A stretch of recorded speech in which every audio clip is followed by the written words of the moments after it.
Olá pessoal, sejam mais uma vez bem-vindos ao canal Entre Linhas, um canal que busca explorar os assuntos que estão nas entrelinhas da lição da Escola Sabatina. Seja bem-vindo, se você não é inscrito nesse canal, aproveite para se inscrever. Se alguém compartilhar com você esse canal, não se esqueça de você ativar o sininho para que o YouTube possa te notificar quando os novos vídeos chegarem. E agora também, na verdade, o YouTube anda mudando muito o algoritmo dele. Se você não curtir o vídeo muitas vezes, o YouTube entende que você é inscrito no canal, mas que você não curte aquele conteúdo. Então o YouTube tende a parar de te notificar. Então é muito importante que você deixe o seu joinha nos vídeos que você gostar aí dos canais que você assina. Agora, mais do que nunca, com essas alterações aí do YouTube. O YouTube é que nem Coca-Cola, né? Ninguém sabe como funciona, é tudo secreto lá o algoritmo dele. Nós não conhecemos. Beleza, pessoal? Nós queremos agradecer ao Manuel, né, amigo nosso, que voluntariamente aí nos presenteou com uma nova abertura. Muito obrigado, Manuel. Um abraço para você. Valeu. E novamente, né, nós estamos abertos às opiniões, à ajuda de vocês. Se vocês tiverem alguma coisa que possa melhorar o canal, mande para nós, com certeza nós vamos aí pensar e ver como que nós podemos aplicar isso. Nós estamos começando, nós não entendemos muita coisa, né? Só o que nós entendemos e tentamos entender um pouquinho melhor é da Bíblia. Mas de YouTube e outras coisas a gente ainda tem que aprender muitas coisas, como da Bíblia também temos que aprender. E nós estamos vendo aí que o pessoal tem gostado muito do nosso trabalho, isso tem nos tornado assim bastante alegres, contentes com o esforço que a gente tem que dedicar para manter esse canal. Mas uma forma da gente agradecer a vocês é nominar aqui algumas pessoas que comentaram com a gente, inclusive com alguns comentários bastante interessantes. Anice Crespon comentou com a gente, João Cavaco, que sempre contribui com a linha da lição, com os eixos centrais da lição, Ademar Araújo, Stefane Vieira, que inclusive discordou de uma opinião que é interessante, ela deu até um testemunho dela sobre a questão dos dízimos e das ofertas. Muito obrigado, Stefane, por abrir seu coração aí com a gente. Leandro Padilha, que disse que assiste o vídeo 2 vezes, não sei se esse ele vai conseguir assistir 2 vezes, que esse vai ser um vídeo cheio de coisa. Reginaldo Martins, Patrick Santana, Eliana Hamacher, que nos acompanha há muito tempo e nos parabenizou. Eliana, um abraço para vocês. Realmente, né, nós estamos falando agora de uma câmera, e vocês depois vão estar olhando para uma tela, parece frio, mas os comentários nos aproximam. Obrigado mesmo aí pelo carinho, Eliana. Linda Lima, Volney Riquem, corrigindo aí o nome dele, Carolina Sena, Rosângela Fabri, que é lá do Espigão do Oeste de Rondônia. Abraço, Rondônia. Um abraço para vocês aí de Rondônia. Já ouvi falar, outro amigo meu que veio em casa um dia desse falou, pessoal, vocês são conhecidos lá em Rondônia. Pessoal, um abraço para vocês. Antônio de Mello sempre comenta com a gente, Edilza Nascimento, sempre presente, obrigado Edilza. Glauber Volpiano, que pediu para a gente mandar um abraço para ele, para o Glauber, e também para a noiva dele, a Isabela. Um abraço para vocês, um abraço, Isabela. 2 noivos. Auresito Martins, Evilásio Krieger, Simoni dos Santos, Rio do Adventista, que sempre comentou, e também a Massai Petri. Espero que tenha falado os nomes aí. Ok, senão só corrigir no comentário.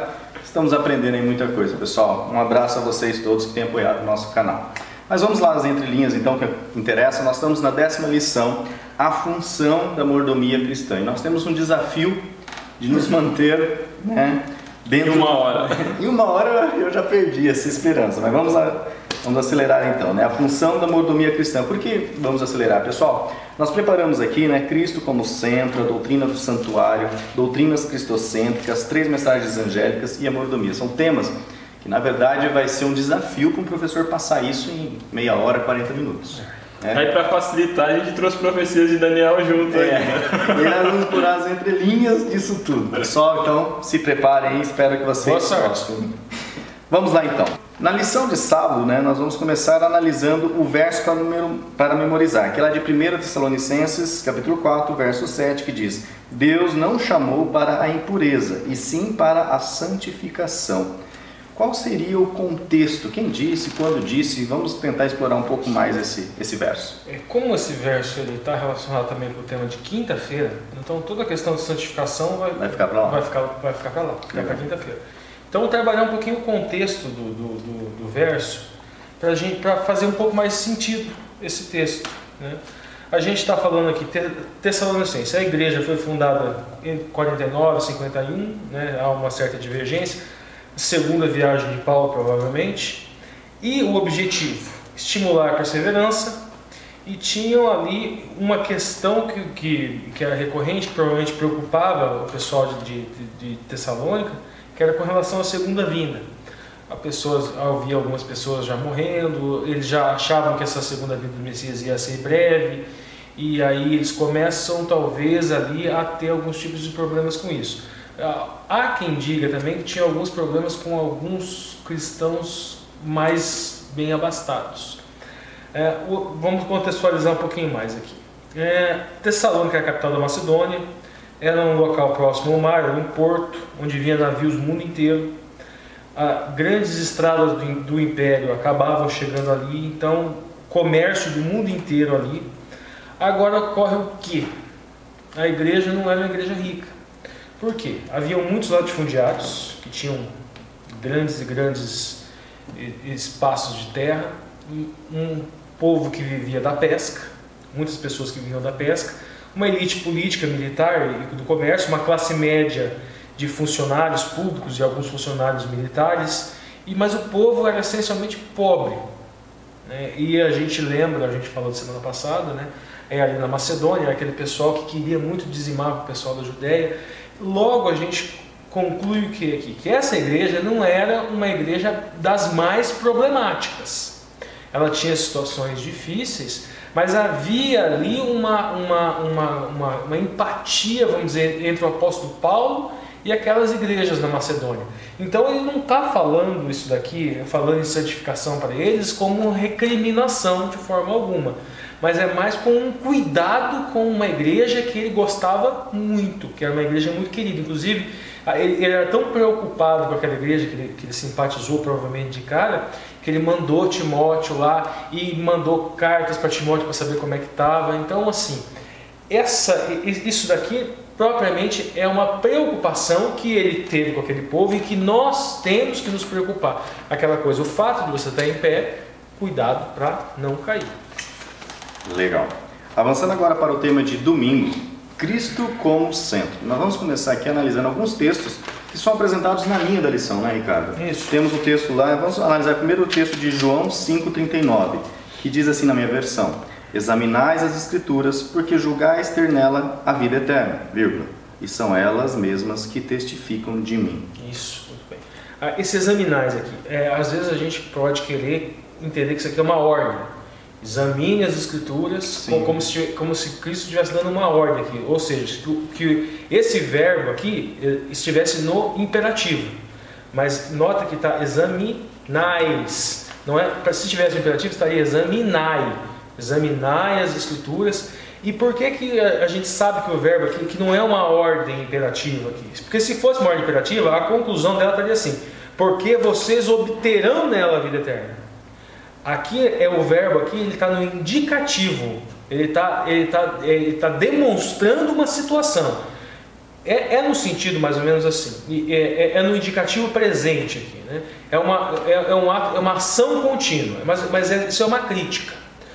Os judeus, os fariseus e os saduceus da época, eles examinavam as Escrituras, porque julgavam que nas Escrituras, ou seja, na Torá, eles iam encontrar a vida eterna, e o Messias ali na frente deles, e eles não identificavam, mesmo as Escrituras testificando, mostrando detalhes de como seria o Messias, e o Messias estava na frente deles e eles não enxergavam. Estudaram a palavra e mataram o verbo. Isso. Vamos para o próximo. Tem mais um texto ainda, o texto de Colossenses capítulo 1, versos do 16 até o 18, que diz assim: pois nele foram criadas todas as coisas, nos céus e sobre a terra, as visíveis e as invisíveis, sejam tronos, sejam soberanias, quer principados, quer potestades, tudo foi criado por meio dele e para ele. Ele é antes de todas as coisas, nele tudo subsiste. Ele é a cabeça do corpo, da igreja. Ele é o princípio, primogênito de entre os mortos, para em todas as coisas ter a primazia.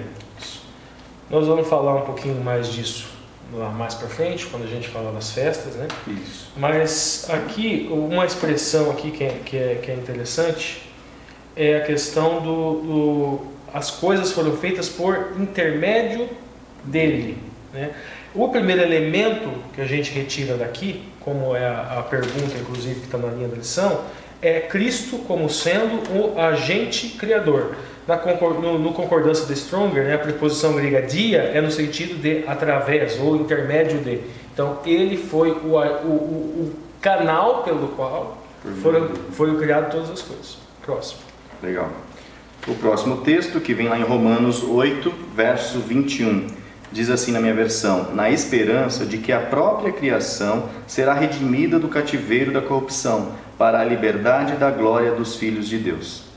Essa criação aqui no grego está kitsis, que 7 vezes no Velho Testamento ela é aplicada como uma criatura única, e 8 vezes como sendo toda a criação. E em Romanos 8, 23, utiliza a expressão nós também. Então a gente já sabe que essa criatura aqui não é no sentido de uma criatura única, mas de toda a criação, o planeta Terra. Então veja bem, aqui Cristo está sendo colocado como o Goel, como um restaurador. E um restaurador de toda a criação, de toda a Terra, de todo o planeta e também nós, né? Vamos lá para o próximo. O próximo texto, né, que é indicado na linha aí da lição, na sua lição, tem 2 Coríntios, capítulo 5, verso 17, que diz assim: e assim, se alguém está em Cristo, é nova criatura. As coisas antigas já passaram, e eis que se fizeram novas. E a nova criatura, agora aqui, kitsis também, né? Essa nova criatura é Cristo como um agente de modificação do caráter, da moralidade. Na verdade, o processo de santificação que nós vamos falar um pouco melhor na quinta-feira. Legal. Ainda no assunto de domingo, já que é Cristo como centro das coisas, nós queremos explorar aqui nas entrelinhas, né, algumas profecias, principalmente as profecias de Daniel, né, capítulo 2, 7 e 8. Nós vimos que essas profecias, elas se cumpriram, né, no seu tempo. Parte das profecias se cumpriram no tempo de Daniel, se cumpriram nos reinos depois de Daniel, e ainda hoje há partes das profecias que não se cumpriram. A minha pergunta é: qual é a relação, né, dessas profecias com Cristo sendo o centro das coisas? Interessante, Lúcio. Vamos lá para Daniel capítulo 2, Daniel capítulo 7 e Daniel capítulo 8. A gente não tem condições de, no tempo do vídeo, fazer um estudo aprofundado do livro de Daniel. Mas tem vários vídeos no YouTube, tem muito material bom. Quem sabe um dia a gente consiga produzir um material ainda. Bíblia fácil eu gosto muito. Tem muito material bom. Qual é a ideia? Tentar se dedicar em especial ao estudo da ponta pequena, do chifre pequeno. Eu quero abrir um diagrama aqui na tela, a gente vai ver ele, apresentando rapidamente a passagem de Daniel capítulo 2, e depois a gente vai para Daniel capítulo 7 para entender os animais e o surgimento desse chifre pequeno. Legal. Em síntese, nesse diagrama, nessas profecias de Daniel 2 e 7, a gente tem a história do mundo narrada em 2 visões que acontecem em paralelo. Se a gente olhar aqui na tela, Lúcio vai dar uma licencinha. Se a gente olhar aqui na tela, a gente tem aquela estrutura da estátua, já muito conhecida de todos praticamente, em que a gente tem uma cabeça de ouro, um peito e braços de prata, ventre e coxas de bronze, pernas de ferro, e os pés que são divididos em parte barro e em parte ferro. A profecia chega a dizer que eles tentam se unir pelo casamento, mas não conseguem. Na interpretação dada em Daniel capítulo 2, é explicado para Nabucodonosor, esse é um sonho de Nabucodonosor, que ele era a cabeça de ouro e que se sucederiam vários reinos. Peito e braços de prata seriam o Império Medo-Persa, ventre e coxas de bronze a Grécia, as pernas do Império Romano e por fim Roma dividido. Se a gente avança para Daniel capítulo 7, a gente percebe que existe uma outra profecia em paralelo à profecia de Daniel capítulo 2, a profecia dos animais. Um leão com asas de águia, que representa a Babilônia, o urso com 3 costelas na boca, que representa o Império dos Medos e dos Persas, um leopardo, um tigre com 4 asas e 4 cabeças, que representa o Império de Alexandre o Grande, depois dividido entre seus generais. Greco-macedônico. Isso, o Império Greco-Macedônico. E, por fim, um animal terrível e espantoso.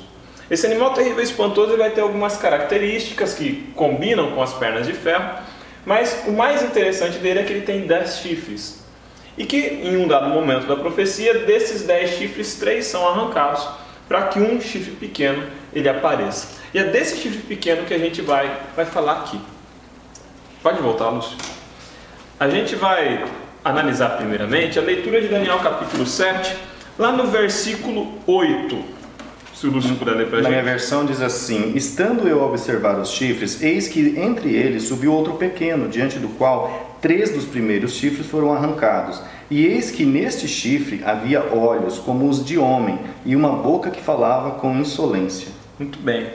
Esse chifre pequeno ele é associado ao poder papal, ao poder religioso que nasce de Roma, que nasce do Império Romano. E esse fato dele ter arrancado 3 chifres para que pudesse nascer, remete à destruição de 3 reinos, que eram os reinos arianos, cristãos, mas não cristãos católicos, cristãos arianos, que são os Érodos, os Vândalos e os Ostrogodos, que foram destruídos como reino para que Roma papal pudesse se estabelecer com força. Isso vai acontecer lá no ano 538. Pode seguir a leitura, por favor, versículos 20 a 22. E também a respeito dos 10 chifres que tinham na cabeça e do outro que subiu, diante do qual caíram 3, daquele chifre que tinha olhos e uma boca que falava com insolência e parecia mais robusto do que os seus companheiros, eu olhava, e eis que este chifre fazia guerra contra os santos e prevalecia contra eles, até que veio o ancião de dias e fez justiça aos santos do Altíssimo. E veio o tempo em que os santos possuíram o reino. A gente percebe então entre as características deste chifre, o falar com insolência, possuir olhos e boca, falar contra o Altíssimo e perseguir os santos do Altíssimo. A última leitura de Daniel 7 agora, está lá em Daniel 7, versículos 24 a 26, e são especialmente importantes. Os 10 chifres correspondem a 10 reis, que se levantarão daquele mesmo reino, e depois dele se levantará outro, o qual será diferente dos primeiros, e abaterá 3 reis. Proferirá palavras contra o Altíssimo, magoará os santos do Altíssimo, e cuidará em mudar os tempos e a lei, e os santos lhe serão entregues nas mãos, por 1 tempo, 2 tempos e metade de 1 tempo. Verso 26, mas depois de se assentará ao tribunal para lhe tirar o domínio, para o destruir e o consumir até o fim. Essa profecia ela diz que durante muito tempo esse poder religioso perseguiria o povo de Deus. E venceria. E venceria. Ele não apenas perseguiria o povo de Deus, como cuidaria de mudar os tempos e a lei, impondo um sistema de adoração que é falso. Ele atacaria verdades do santuário, ele atacaria verdades que apontam Cristo como único mediador, ele atacaria verdades que apontam Cristo como razão da nossa fé, como o nosso Salvador, como único meio, como único caminho. Então, ao longo do tempo, esse poder religioso, ele agiu de forma poderosa, atacando a lei, atacando a palavra de Deus, atacando o papel de Cristo e atacando as pessoas que guardavam essas verdades. Se a gente vai analisar aqui esse 1 tempo, 2 tempos e metade de 1 tempo, não temos como desenvolver o cálculo todo aqui, mas nós vamos chegar a 1260 dias, que corresponde ao período que vai de 538 a 1798. É o período de supremacia papal. Ele se encerra com a prisão do Papa pelo general francês, já num contexto de Revolução Francesa e depois do Império Napoleônico, né? Última passagem agora, a gente vai para Daniel 8, capítulo 8, versículos 9 a 14. Essa passagem ela vai falar de uma outra profecia, não vamos entrar em detalhes dela, é a luta entre o carneiro e o bode, mas tem também a figura do chifre pequeno. E as coisas que esse chifre pequeno faz, elas apontam em especial para o ataque que a doutrina do santuário, o aspecto de Cristo, sofreu ao longo do tempo. Por favor, Daniel 8, versículos 9 a 14. De um dos chifres saiu um chifre pequeno e se tornou muito forte para o sul, para o oriente e para a terra gloriosa. Cresceu até atingir os exércitos dos céus. A alguns dos exércitos e das estrelas lançou por terra e os pisou. Sim, engrandeceu-se até o príncipe do exército. Dele tirou o sacrifício diário e o lugar do seu santuário foi deitado abaixo. O exército lhe foi entregue com o sacrifício diário por causa das transgressões e deitou por terra a verdade, e o que fez prosperou. Até aí tá bom, Lúcio, até aí tá bom. O que a gente percebe nesse texto é, em especial, o ataque que a doutrina do santuário, com tudo aquilo que está envolvido nela, uma doutrina que é em essência cristocêntrica, o ataque que essa doutrina sofreu ao longo do tempo. Não é de graça que essa doutrina foi tão atacada. Não é de graça que a ideia de Cristo como intercessor foi tão atacada. Isso fazia parte de um propósito maligno para a destruição dessas verdades. Esse propósito ele já estava previsto em profecia, mas a profecia também garantia que esse poder seria derrotado e que essas verdades seriam restauradas. Mais para frente a gente vai voltar com a restauração dessas verdades agora.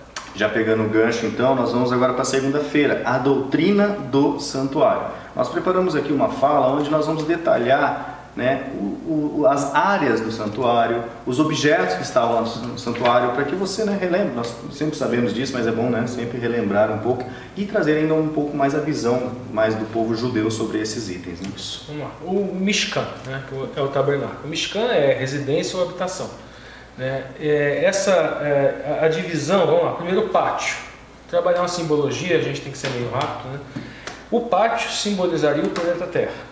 O que temos lá no pátio? Temos a pia, né, que simboliza a lavagem dos pecados, simboliza a presença do inocente, no caso o batismo também de Yoshua, e simboliza também o nosso batismo. Né? O nascer de novo, uma nova criatura que nós falamos lá nos versículos anteriores, estão tudo relacionado com essa pia. Que depois eu vou explicar um pouquinho o que era feito com essa pia que tinha água nela. Né? Daí a gente entra, né, no lugar santo. No lugar santo teria lá um castiçal, um menerot, né, e esse castiçal ele teria 7 lâmpadas, né, que simboliza a luz do mundo.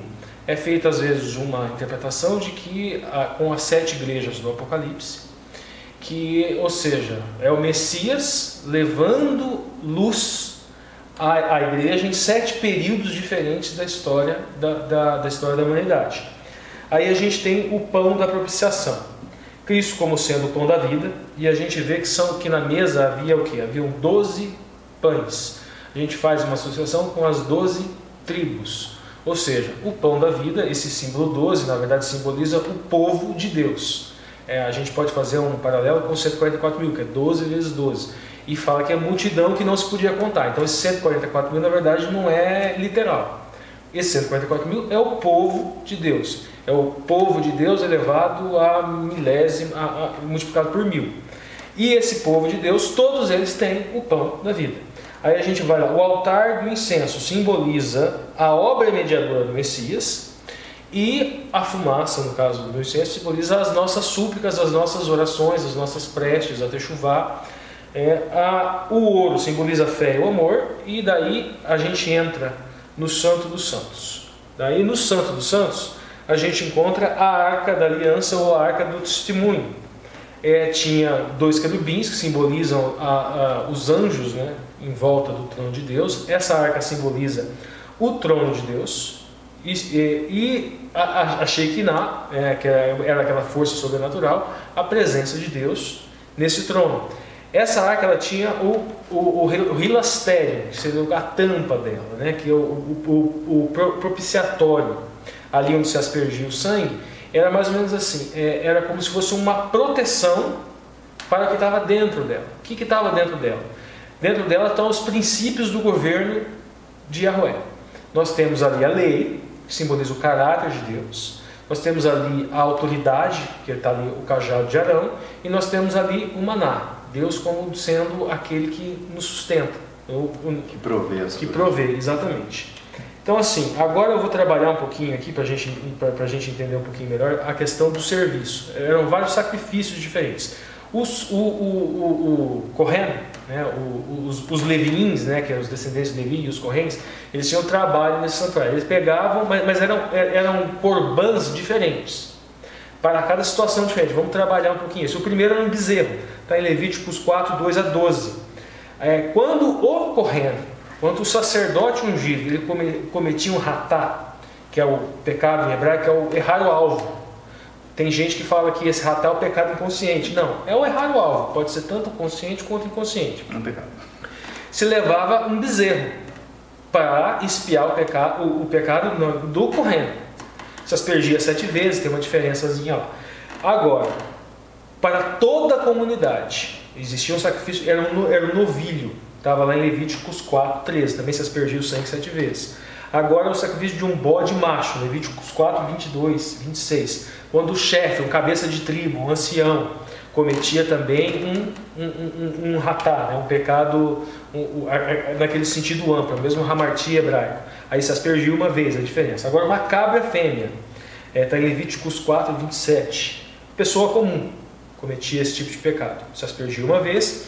Aí nós temos lá uma cabrita, né, ou um cordeiro fêmea.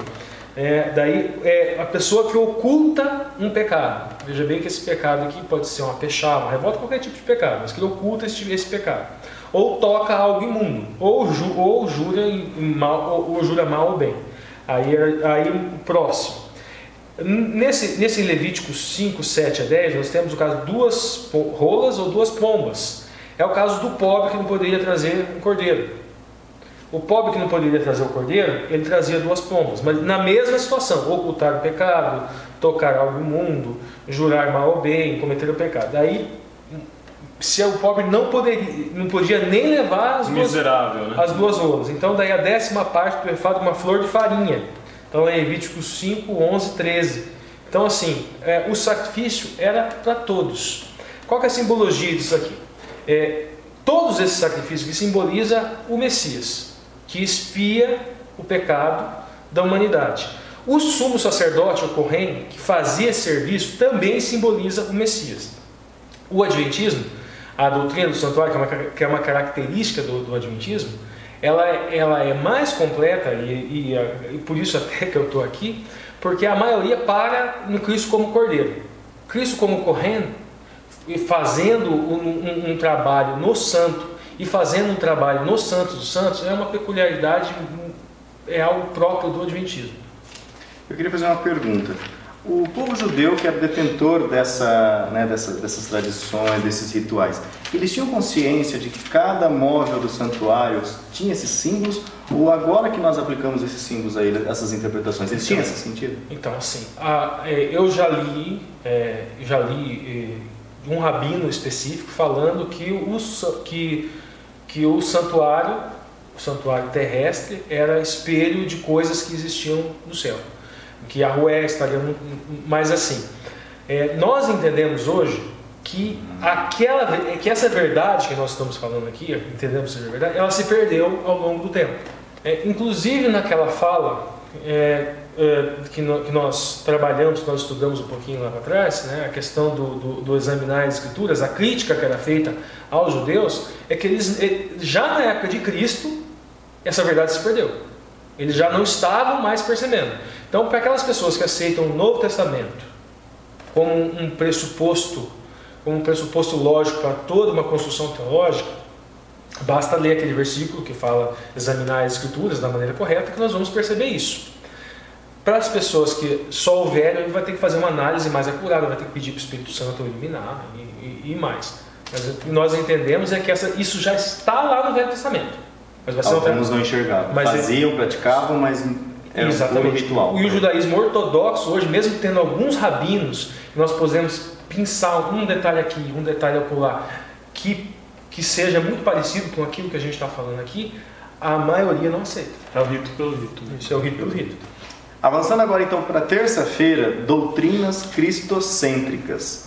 Nós vamos trazer aqui nas entrelinhas, né? Nós vamos explorar as diversas, não pode dizer festas, porque nem todas eram festas, mas as diferentes celebrações que o povo judeu tinha, né? E qual seria a relação dessas festas com o Cristo? Porque nós cristãos sempre, né, nós temos, não sei se é um vício, mas nós sempre buscamos Cristo na Bíblia, porque nós acreditamos que a Bíblia sempre falou de Cristo, de Gênesis 1 até Apocalipse. E novamente essas festas, elas tinham alguns símbolos, né, Ricardo? Isso, essas celebrações. Isso, a melhor seria solenidades. Solenidades. Mas vamos lá, primeiro, eu vou trabalhar o seguinte aqui, porque as festas, né, Hag, né, judaicas, elas eram na verdade proféticas. Então eu vou trabalhar sempre em 3 dimensões diferentes. Uma dimensão étnica, depois uma dimensão escatológica e depois uma antropológica, né? Então vamos lá. O Pessah, que é a Páscoa. Vocês podem encontrar as 7 festas principais em Levíticos 23. Só lá e você vai pegar a sequência, tem uma explicação de cada um. Então vamos lá. O Pessah. No Pessah, ele acontece no dia 14 de Nissan. E um cordeiro é sacrificado no crepúsculo, no início da tarde, né, a hora 9. E aqui, vamos lá, o Pessah, no sentido étnico, é a saída do povo do Egito, é a libertação daquele povo do Egito. Tem toda uma simbologia lá, veja, a morte dos primogênitos, foi aspergido sangue nas portas, e o anjo não passou por onde tinha aquele sangue, e o primogênito daquela casa não morre. Então veja bem, Cristo, o Messias, o Messias é trabalhado como primogênito, é a primazia dos mortos, é o unigênito do Pai, e a gente já faz o link com a escatologia. Então, etnicamente interpretamos libertação do cativeiro do Egito, o sangue, o cordeiro, e agora, escatologicamente, o Messias nos liberta do cativeiro do pecado. Não só os judeus, mas toda a humanidade, todo crente, judeus e gentios. E agora no sentido antropológico, é no sentido da redenção. Olhamos para o sacrifício do Messias, ele nos liberta, ele expia os nossos pecados. Então esse é o sentido antropológico. Agora vamos para a próxima. Um detalhe interessante aqui também é o seguinte: no ano que Jesus morreu, a sexta-feira ela caiu justamente no dia do 14 para o 15 de Nissan, ou seja, era o feriado da Páscoa. Logo após o feriado da Páscoa, no dia 15 de Nissan, nós tínhamos ali o matzot, que é o pães asmo, que seria um pão sem fermento. Detalhe interessante aqui, não é propriamente levedura, era um pão que não tinha mistura nenhuma, não tinha leite, não tinha ovo, e justamente para que a natureza não fermentasse. Então se tomava todos os cuidados possíveis e imagináveis para que não houvesse nem a fermentação natural, utilizando qualquer tipo de levedura, e nem uma contaminação do ambiente. E nenhuma que fosse propositada. Esse pão, detalhe é o seguinte, ele tinha alguns sucos, tipo umas fissuras, que teologicamente nós associamos com as costas do Messias, os açoites, exatamente. E esse pão, ele era perfurado, associamos com o Messias também ele sendo perfurado. O Messias é associado aqui também com o pão da vida. Agora a gente vai lá para as primícias, ou Rabikurim. Esse Rabikurim aqui, ele acontece um dia após o sábado, mas esse sábado pode ser o sábado cerimonial. Então essa primícia ela pode vir logo após a festa do pão, a festa dos pães asmos. Veja bem, aqui a gente tem lá Colossenses 1:18, coloca Cristo como sendo o primogênito dos mortos. A gente tem 1 Coríntios 15:20, a gente tem Mateus 27, a gente tem Mateus 28, Marcos 15, que trabalha também toda essa questão. Essa premissa dos mortos é um detalhe interessante que está ali também, que está ali nos evangelhos. Cristo é a premissa dos mortos. Quando ele morre, muitos dos santos, do túmulo dos santos, se abrem. Então, além dele ser a personificação dessa premissa, quando ele ascende ao céu, ele também leva premissas. Etnicamente, o que acontecia aqui nessa premissa? Se levava um feixe de grão asmo, que simboliza Cristo. Asmo sem fermento. E a gente faz um vínculo agora com a próxima festa, que é o Shavuot, que é o Pentecostes. Ela acontecia 50 dias após a premissa.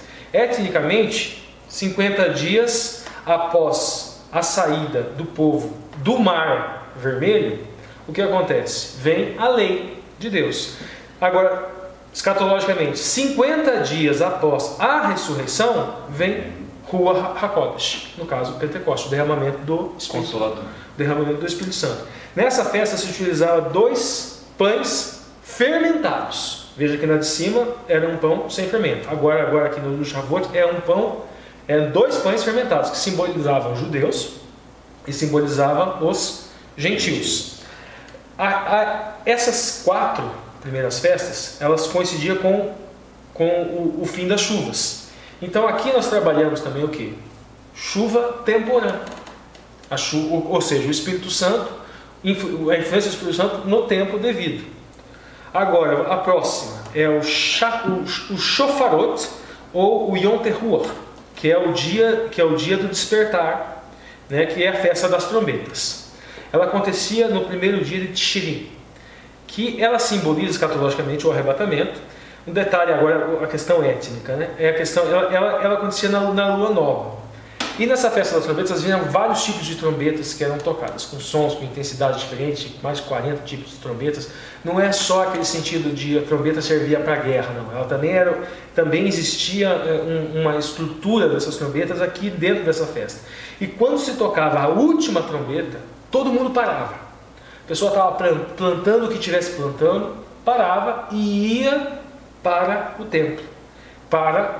Mas era um momento de despertar, era um momento em que eles tinham que atentar para as coisas que eles estavam fazendo. É um momento de reflexão, era um momento de techuvá.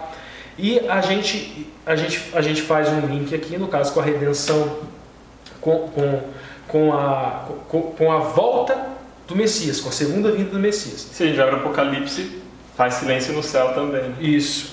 E daí aqui a gente tem agora aqui o Yom Kippur, que acontece que é 10 dias depois da festa das trombetas, né? É no 10º dia de Tishri. E esse Kippur, né, vem de Kippar, que significa cobrir. E daí o Kipper, que é cobrir o pecado. O que acontecia aqui no Yom Kippur? A gente falou do santuário, tinha aqueles 2 compartimentos.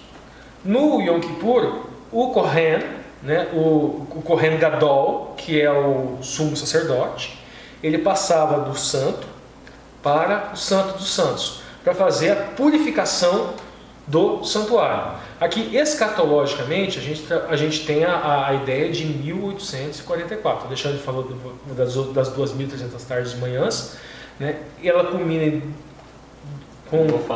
vai falar ainda, com 1844, que o Alexandre vai desenvolver melhor. Daí a última festa que a gente tem é a festa dos tabernáculos, o Sukkot, ou a festa das tendas. Os judeus até hoje, no mundo inteiro, eles moram em alguma casa, eles fazem tendas no quintal e vão ficar lá com os filhos. Eles fazem furinhos na tenda, assim, para olhar as estrelas e contam a história dos seus antepassados, né? Aqui, escatologicamente, a gente trabalha com a noção do milênio. O Messias volta, Apocalipse 20, de 1 a 6.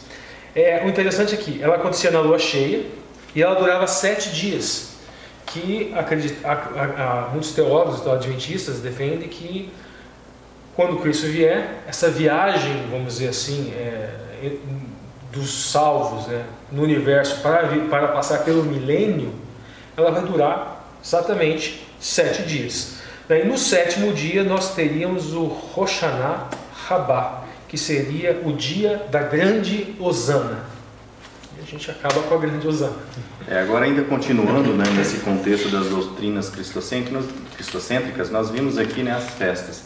E agora a gente vai querer trazer justamente, né, desenvolver o significado novamente, né, porque essas festas elas são inseridas com vários símbolos, como o Ricardo colocou, e dentro disso nós temos uma profecia, que é a profecia de Daniel, que nós já lemos, sobre as 2.300 tardes e manhã. O Alexandre trouxe aqui uma imagem, eu vou projetar aqui para ele já desenvolvendo. Beleza. Se a gente volta lá para Daniel capítulo 8, versículos 13 a 14, no versículo 13 Daniel ele propõe uma questão para o anjo, e a questão é a seguinte: até quando durará a visão do sacrifício diário e da transgressão assoladora? Visão na qual é entregue o santuário e o exército a fim de serem pisados. Então Daniel tem uma preocupação. Por quanto tempo esse chifre pequeno teria poder para atacar os santos e para atacar o santuário, com toda essa doutrina e com todas essas verdades que o Ricardo já apontou? E o anjo responde no versículo 14: até 2.300 tardes e manhãs e o santuário será purificado. No primeiro momento Daniel não entende isso, e só vai ser explicada a passagem novamente para Daniel lá na profecia das 70 semanas, em Daniel capítulo 9, a partir do versículo 20. E eu gostaria de atentar em especial para o versículo 24 em diante. 70 semanas estão determinadas sobre o teu povo e sobre a tua santa cidade, para fazer cessar a transgressão, para dar fim aos pecados, para expiar a iniquidade, para trazer a justiça eterna, para selar a visão dos santos e para ungir o santo dos santos. Muitas coisas deveriam acontecer nesse período de 70 semanas. Se a gente olha para a profecia, a gente transforma essas 70 semanas, a partir do princípio dia-ano, em anos proféticos, a gente vai chegar à medida de 490 anos. Seguindo a passagem, versículo 25, sabe e entende, desde a saída da ordem para restaurar e para reedificar Jerusalém até ungido ao príncipe 7 semanas e 62 semanas, que totaliza 69, né? Depois das 62 semanas será morto ungido e já não estará. E o povo de um príncipe que há de vir destruirá a cidade e o santuário.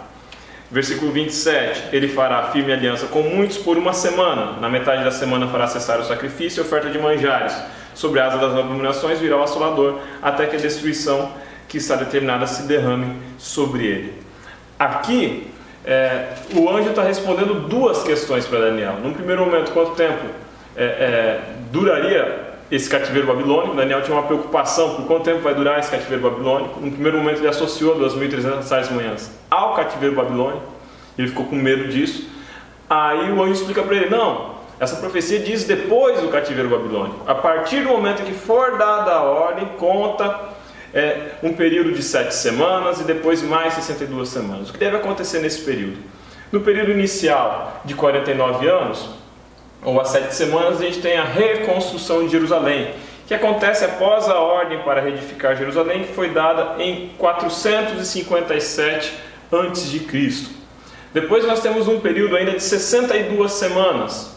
Esse período ele se estende desde a reconstrução de Jerusalém até o início do ministério de Cristo. E durante esse período Israel deveria servir como luz do mundo, deveria servir como o povo escolhido de Deus para levar essa mensagem de salvação. Na última semana, para inteirar 70, nós temos a vinda do Messias. Começa o ministério dele, dura 3 anos e meio e Cristo morre, portanto fazendo cessar o sacrifício também. Ele é o Cordeiro de Deus que morre e tira o pecado do mundo. A partir de Cristo, o tipo encontra o antitipo e aquela ritualística do Antigo Testamento perde sentido em si, ou seja, deixa de ser necessária para que a gente viva a plenitude em Cristo. Então o tipo encontra o antitipo. Aquilo que antes era símbolo, agora se torna fato em Cristo. Só que, se a gente perceber, esse corte, né, fala 70 semanas são cortadas para o teu povo.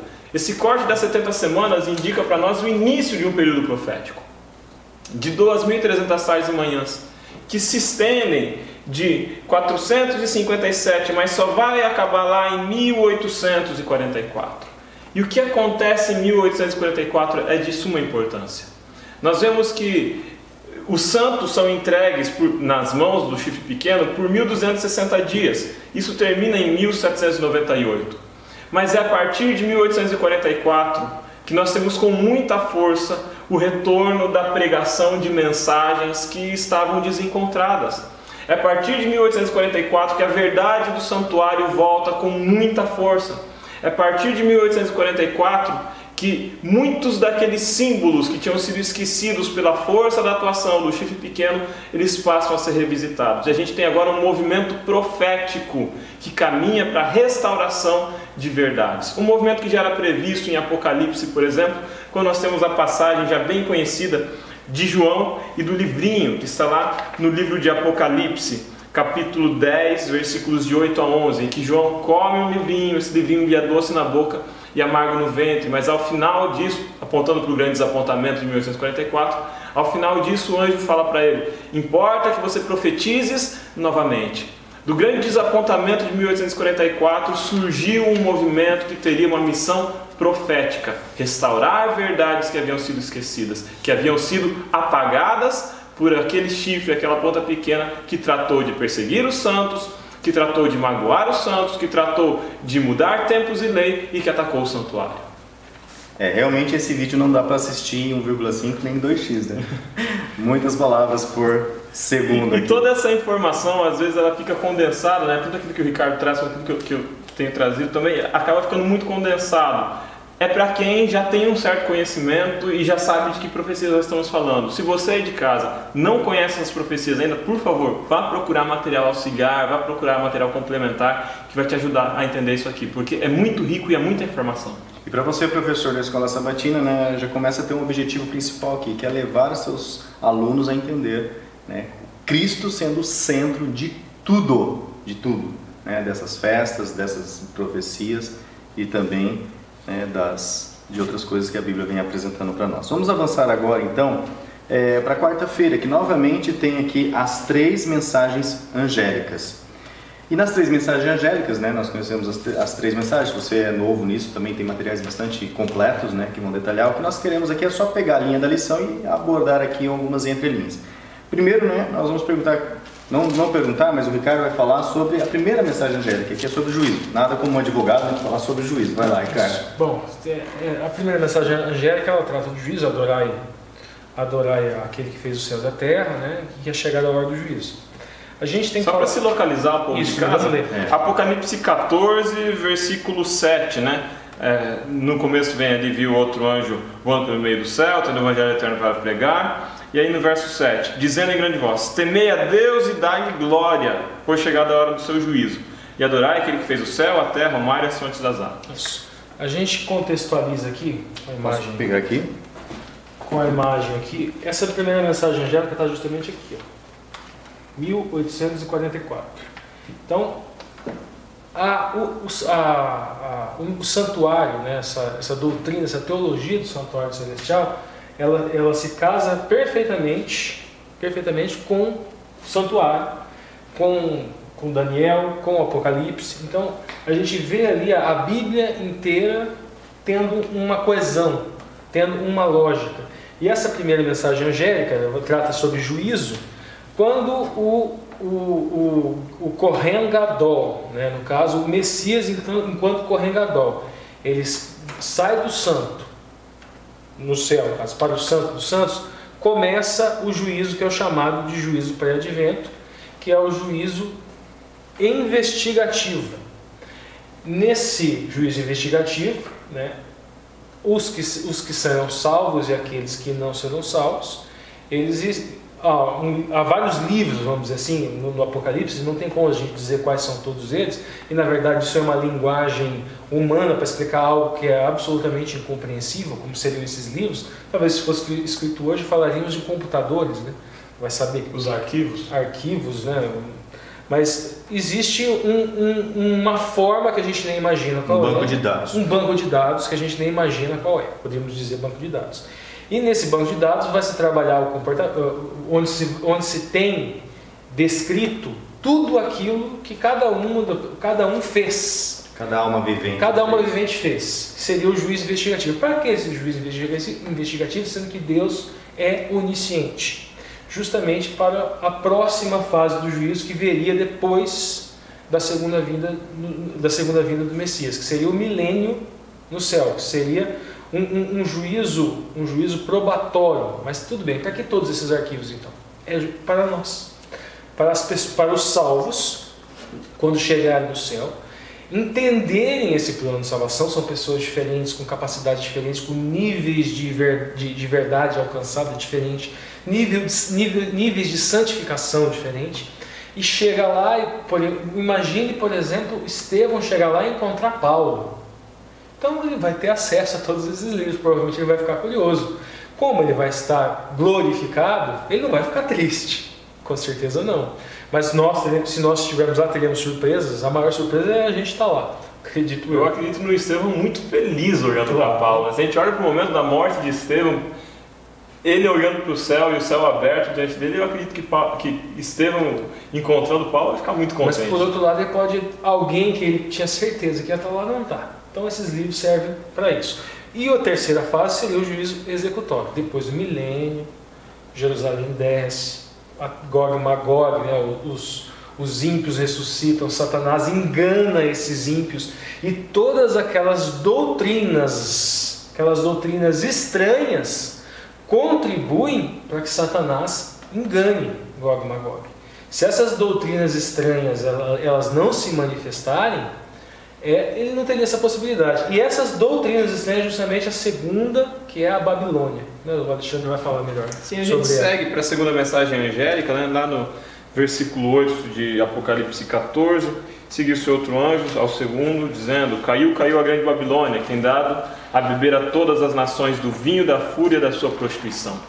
A queda de Babilônia é a derrocada e uma denúncia contra o chifre pequeno de Daniel.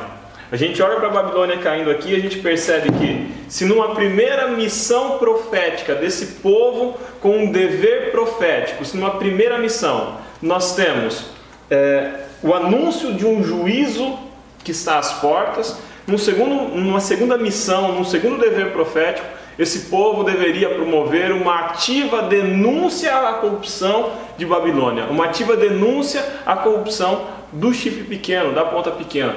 É dever profético desse movimento profético que nasce em 1844, denunciar um falso sistema de adoração que excluiu toda aquela verdade do Antigo Testamento que apontava para o Messias, toda aquela verdade que apontava para um único mediador, que apontava para um dia de guarda que é o sábado, que apontava para a lei de Deus dentro do santuário, dentro do lugar santíssimo, como fundamento do trono de Deus.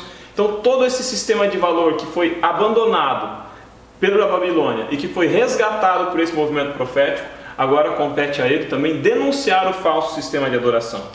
E a gente segue agora com uma mensagem novamente de juízo, na terceira mensagem angélica. Seguiu-se a esses outro anjo, o terceiro, dizendo: se alguém adora a besta e a sua imagem e recebe a sua marca na fronte ou sobre a mão, depois o Ricardo vai trabalhar mais isso, também esse beberá do vinho da cólera de Deus, preparado sem mistura do cálice de sua ira. Será atormentado com fogo e enxofre diante dos santos anjos na presença do Cordeiro. A gente tem aqui a promessa de um juízo que agora não vem para examinar mais, mas que vem para executar a sentença, que é a destruição eterna. Mas em especial fica a mensagem do versículo 12, que é uma mensagem repleta de esperança. Aqui está a perseverança dos santos, os que guardam os mandamentos de Deus e a fé em Jesus. Aqui está a característica das pessoas que pertencem a esse movimento profético. E essa característica é guardar os mandamentos de Deus, guardar a lei de Deus e manter viva a fé em Jesus. A gente tem aqui obras e a gente tem aqui fé se encontrando, crença e ação. A gente tem aqui um povo que guarda os mandamentos de Deus, mas que reconhece Cristo como único intercessor e como único caminho para a salvação. Bom, como nós podemos perceber, então assim, agora você começa a enxergar a relação de mordomia com tudo isso que nós estamos estudando. Nós somos mordomos de uma mensagem. Nós somos mordomos de um papel profético. Mais do que dízimo, mais do que oferta, bem lembrado, Lúcio, mais do que dízimo, mais do que oferta, mais do que o nosso corpo, nós somos mordomos de um dever escatológico, nós somos mordomos de um papel profético, fundamental, de uma mensagem que é nossa. O mordomo zela pela mensagem. Talvez nós devemos aprender com o que os judeus fizeram. Eles zelaram também por toda aquela ritualística que nós apresentamos aqui. Só que eles zelaram de forma para eles, fechado. Eles não abriam. A nossa mordomia é diferente hoje, né? Ou seja, a nossa mordomia é zelar e expor, e não ficar guardando aqui como nós já estudamos a questão do servo, né, infiel. Vamos lá. Avançando então para quinta-feira, que é justamente o tema sobre mordomia, na linha da lição, né, já vai trazendo na pergunta a questão sobre santidade, ser santo e santificação. Como funciona esse processo então? Antes de responder a pergunta, só vou dar uma deixa, o Alexandre deu a deixa lá e eu só vou retomar aqui antes de responder a pergunta do Lúcio. As três mensagens angélicas trabalham com a noção de juízo. Falta qual é a base para esse juízo. Qual é a primeira coisa? Qual é a base para esse juízo? A base para esse juízo é a lei. A gente tem no Apocalipse, aqui está a perseverança dos santos, que os guardam os mandamentos de Deus. Então a gente tem ali a primeira base, isso que tem o testemunho de Jesus.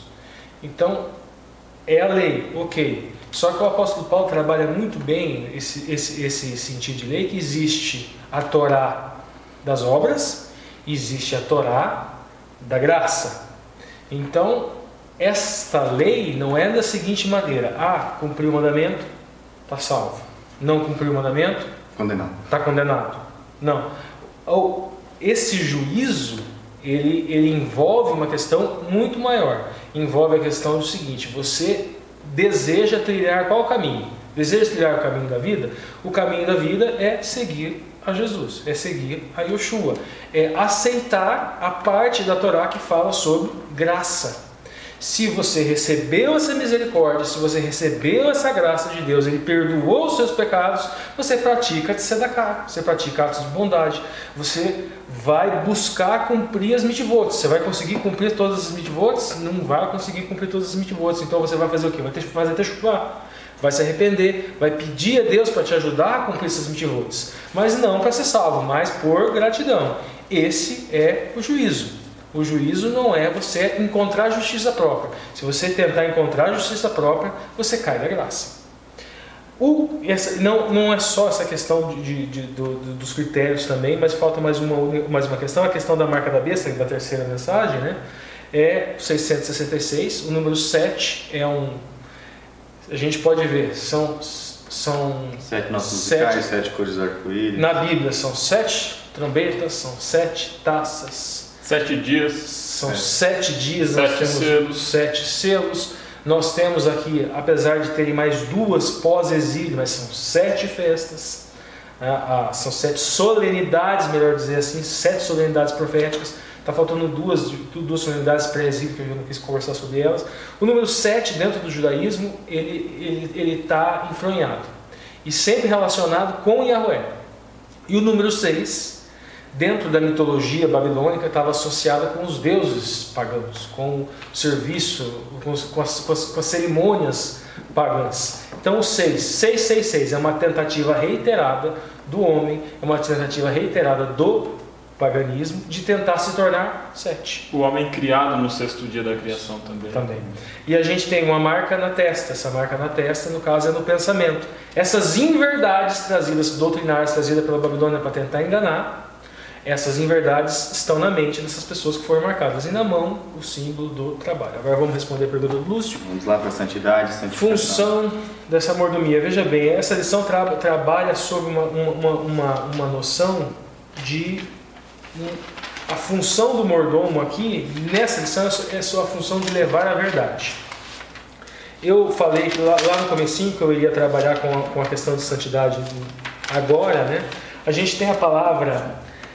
hagiasmos, que é santidade, né, que ela é utilizada 5 vezes no sentido de santificação e 5 vezes no sentido de santidade. No Velho Testamento a gente tem a palavra, o Kades, que vem, Kadosh, né, que é o mais conhecido, 29 vezes, 26 vezes no Velho Testamento utilizado para santificar, 2 vezes honra, 1 vez no sentido de ser santo. Essa santidade, veja bem, nós somos, primeiro ponto da santidade, nós somos separados do mundo. O Kadosh, ele traz essa noção de separado. Cristo, através de tudo aquilo que ele fez, ele possibilitou o quê? Que nós pudéssemos ser separados do mundanismo, separados dessas noções equivocadas de mundo. Segundo ponto dessa santificação, nós somos consagrados. Como nós somos consagrados? Deus nos separou em função da sua infinita misericórdia. Agora nós somos consagrados para praticar tzedakah. Nós somos consagrados para levar uma mensagem. Nós somos consagrados para levar a verdade que vem da boca de Yahweh. Nós somos consagrados para sermos instrumentos do Espírito Santo, que seria a terceira coisa. Nós vamos servir a Yahweh. Você foi salvo, teve misericórdia, agora leve essa mensagem de misericórdia para os outros, e para que esses outros façam parte dessa família e que façam a mesma coisa. E o próximo sentido de santidade é no sentido de mudança de caráter, ser uma nova criatura. Como é que eu serei nova criatura? Veja a importância disso. Se eu tenho a verdade na minha mão, o que eu tenho que fazer com essa verdade? Estudá-la. Então eu vou pegar essa letra, eu vou estudar essa letra, eu vou pedir para o Espírito Santo me iluminar, vou introjetar isso na minha mente, vou buscar anular tudo aquilo que tem do meu comportamento, vou buscar mudar isso através de orações, aquela fumaça do incensário que subia para o céu, a techuvá, você pedir para que Deus te modifique nesse processo de santificação, e para que você possa levar mais pessoas a fazer esse tipo de mudança também. Então essa função do mordomo aqui, a nossa função é de abstrair, entender, permitir que o Espírito Santo te ensine essa verdade e que você leve essa verdade para o maior número de pessoas possíveis. Bom, Ricardo já fez o apelo aí para vocês, né? Leandro Padilha estiver assistindo, né? Agora você tem que rebobinar para assistir a segunda vez, né? E se você chegou até aqui, pessoal, deixa um joinha, deixa um comentário aí, eu cheguei, só para a gente ter noção de quantas pessoas realmente assistem esse vídeo até o fim, porque é um vídeo longo, muito rico em informação, mas é bastante longo. Deixe seu joinha só para a gente fazer mais ou menos uma enquete aí de quantos conseguem assistir o vídeo inteiro. Beleza, pessoal? Novamente fica o apelo, se você não é inscrito no canal, se inscreva, deixe o seu like, lá no botãozinho de like mesmo, acione o sininho também e sempre que possível esteja atendendo aos alertas do YouTube e também curtindo os vídeos para que você fique sabendo do que está acontecendo aqui no seu canal Entre Linhas. Um abraço, pessoal, e até o próximo vídeo. Tchau, tchau. Tchau, tchau.